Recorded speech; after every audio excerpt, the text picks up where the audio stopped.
वक्त में भी लिख सकते हो।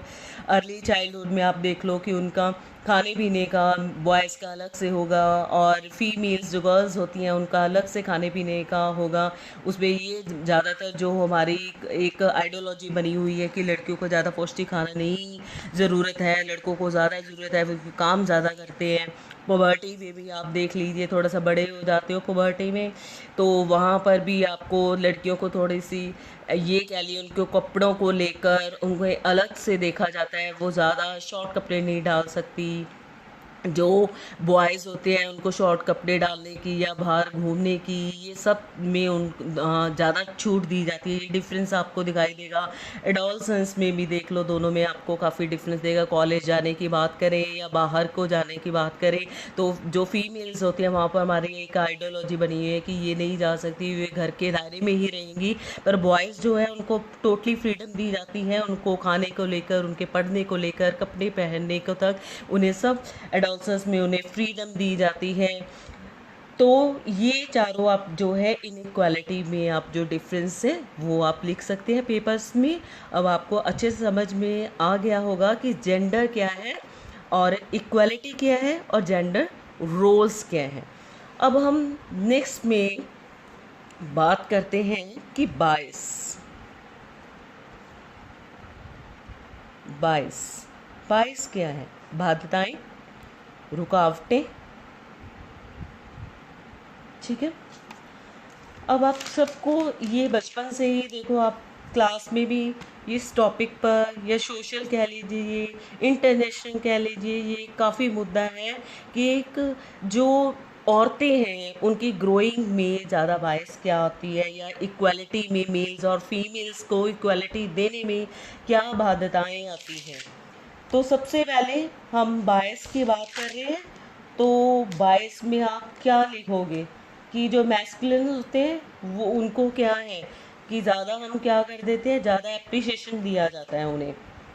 ठीक है, मतलब ज़्यादा इम्पोर्टेंस दी जाती है उनको। इम्पोर्टेंस जो है रेदर देन किससे दी उनको? फीमेल्स से। फीमेल से उनसे ज़्यादा इम्पोर्टेंस दी जाती है। अगर हम बात करें तो एक बॉडी लैंग्वेज की बात कर लो, यदि हम कॉलेज लेवल या स्कूल लेवल पर भी देख लीजिए, यदि भाषण प्रतियोगिता की या स्पीच की कोई बात करें, तो जो फीमेल्स होते हैं, मेल्स होते हैं, उनको हम यही समझते हैं कि हाँ ये ज़्यादा अच्छे से बोल लेते हैं, इनमें कॉन्फिडेंस लड़कों में ज़्यादा होता है कंपैरेटिव टू फीमेल से। तो वहाँ पर भी हम मेल को ज़्यादा प्रेफरेंस देते हैं, फीमेल्स को वहाँ पर हम थोड़ा पीछे रख लेते हैं। हम ये सोचते हैं, एक फिनोमिना बना लिया है कि जो मेल्स होते हैं उनमें ज़्यादा क्या है, एक कॉन्फिडेंस है, वो अच्छे से बात कर सकते हैं, वो मतलब हेजिटेट नहीं होते किसी प्रकार से।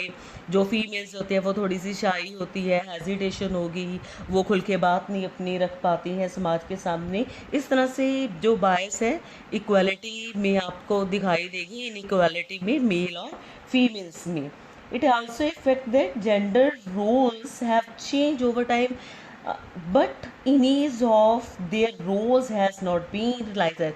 ये फिनोमिना देखो, ये तो सच है कि चेंज हो चुका है, has been changed काफ़ी हद तक, बट अभी भी ये जो है नॉट कंप्लीट प्रॉपर, अभी भी ये अच्छे से हम कह सको तो ये पूरा नहीं हो पा रहा। आज भी हमारी जो सोच है कहीं ना कहीं ये बनी हुई है कि जो फीमेल्स हैं, गर्ल्स हैं, उन्हें ज़्यादा अच्छा पोषण की या पढ़ने की या बाहर घूमने की, कपड़ों पे, जहाँ पार्टनर में चूजिंग में, या शिक्षा के स्तर पर भी कह सको या काम करने के स्तर पर भी कह सको, इनको उतनी फ्रीडम नहीं दी जाती जितनी मेंस को दी जाती है, बॉयज़ को दी जाती है। ये हमारा हो गया 22। इसमें आप और भी बहुत कुछ जो विषय है आप इसमें लिख सकते हो। आप न्यूज़पेपर में देखिए, आप गूगल्स में जाकर नेट में या कहीं भी आप अच्छे से इसको सर्च कर सकते हैं। आपको बायस के रिलेटेड काफ़ी कुछ मटेरियल मिल सकता है। मैंने आपको जनरल एक बातें समझा दी है। उसके बाद अब हम बात कर रहे हैं लास्ट में स्टीरियोटाइपिंग। अब स्टीरियोटाइपिंग क्या चीज़ है? यानी कि एक पुरानी रूढ़िवादी, जिसे हम कहते हैं रूढ़िवादी, जो हमारे पूर्वजों से चलती हुई आ रही हैं। हमारी अब यहाँ पर देखिए एक स्टीरियोटाइप क्या बना हुआ है कि stereotypes refer to our pre conceive notion. जो हमारे दादा ने बताया उसको किसने अडॉप्ट किया? आपके पिताजी ने अडॉप्ट किया। पिता से आपके भाई की तरफ, या कह लीजिए कि आपकी दादी से होता हुआ आपकी माँ में वो बातें जो उन्होंने सिखाई वो माँ में चली जाती है, और माँ की वो उसको भी प्रैक्टिकल आपके ऊपर लेकर आती है। एक यानी कि एक स्टीरियोटाइप बना हुआ है about some person or group. It is done both of the conscious and unconscious level. तो हम यहाँ पर कैसे दीजिए अनकॉन्शियस लेवल है। इसके कारण क्या है? पहला कारण है कि माता जो पिता है, माता पिता की निरीक्षकता आपको देखने में पाई जाएगी। और दूसरा इसमें है जो गर्ल्स हैं, बालिकाएं हैं, या तो उनका क्या कर दिया जाता है, जल्दी विवाह किया जाता है, क्योंकि उनको ज़्यादा पढ़ने का ज़्यादा इम्पोर्टेंस नहीं दी जाती कि हाँ उनके लिए पढ़ना जो है ज़्यादा ज़रूरी होता है। ऐसी एक सोच बना दी है समाज के द्वारा हमारे पूर्वजों की तरह। ये एक स्टीरियोटाइपिंग बनी हुई है कि जो गर्ल्स होती हैं उनका जल्दी से शादी कर कर उन्हें अगले अपने ससुराल में उन्हें भेज देना चाहिए। तो ये एक जो है आपको एक कॉजेज़ मिलेगा। और नेक्स्ट जो है वो कॉजेज़ क्या एक स्टीरियोटाइपिंग है कि महिला अध्यापकों की कमी। अब ये स्टीरियोटाइपिंग है, इसको यदि आपने ख़त्म करना है तो यहाँ पर एक हमारी सोच क्या स्टीरियोटाइपिंग बनी हुई है कि यदि हमने अपनी लड़कियों को पढ़ाना है तो उनके लिए एक फीमेल्स ही होनी चाहिए, वो वहाँ पर ज़्यादा सुरक्षित रहेंगी। यदि आपने कभी भी आप मोस्टली आपको आपके आसपास भी ये देखने को मिलेगा, यदि आप गर्ल्स का या किसी औरत का उसका कोई भी ट्रीटमेंट करवाना हो तो आप उसे कहाँ पर लेकर जाते हो? आप उसे हॉस्पिटल लेकर जाओगे। हॉस्पिटल पर भी आप मोस्टली ये देखोगे कि यहाँ पर फीमेल डॉक्टर ही आपको प्रोवाइड हो, जहाँ पर आप अपने आप को सेफ फील करते हैं। इस तरह की स्टीरियोटाइपिंग जो आपको देखने की मिलेगी। पर यहाँ पर क्या है एक और रीज़न इसी को रिलेटेड है कि हम इसका कॉजेज़ क्या है, महिला अध्यापकों की कमी।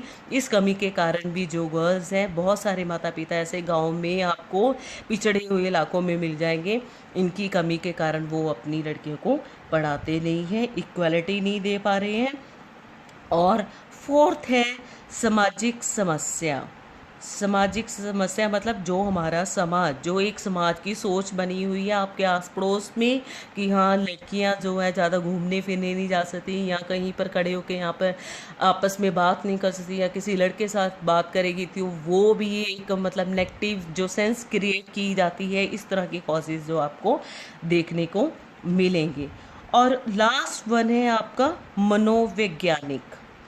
अब मनोवैज्ञानिक समस्या जो क्या है, एक साइकोलॉजिकल एक मेंटल थिंकिंग। आप देखिए आपकी मोस्टली आपने वर्किंग फील्ड में भी देख लिया कि आपने मेंटल थिंकिंग बनी होगी। जो फीमेल्स टीचर होंगी उन्हें बाहर के काम के लिए या कॉलेज या स्कूल में कहाँ भी काम करती हैं तो उन्हें कॉलेज या स्कूल से बाहर नहीं भेजा जाता कि हाँ ये सेफ नहीं है।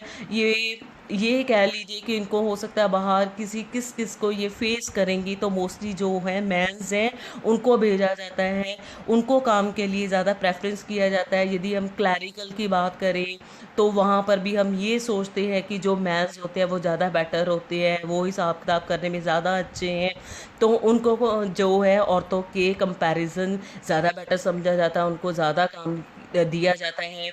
यदि हम सैलरी की बात करें तो मेंस जो होते हैं उनको हम सोचते हैं कि ये ज़्यादा ब्रेनी है या ज़्यादा इनकी कैपेबिलिटी है काम करने के लिए, तो वहाँ पर भी हम मेंस को ज़्यादा सैलरी देते हैं। पर यदि ये हम देखें तो बहुत सालों से ये फिनोमिना चेंज हो चुका है, पर कहीं कहीं भारत में आज भी ये पछड़े हुए इलाकों में या गांवों में ये आप जो फिनोमिना है या ये स्टीरियोटाइपिंग है ये भी आप देखने को मिलेगी।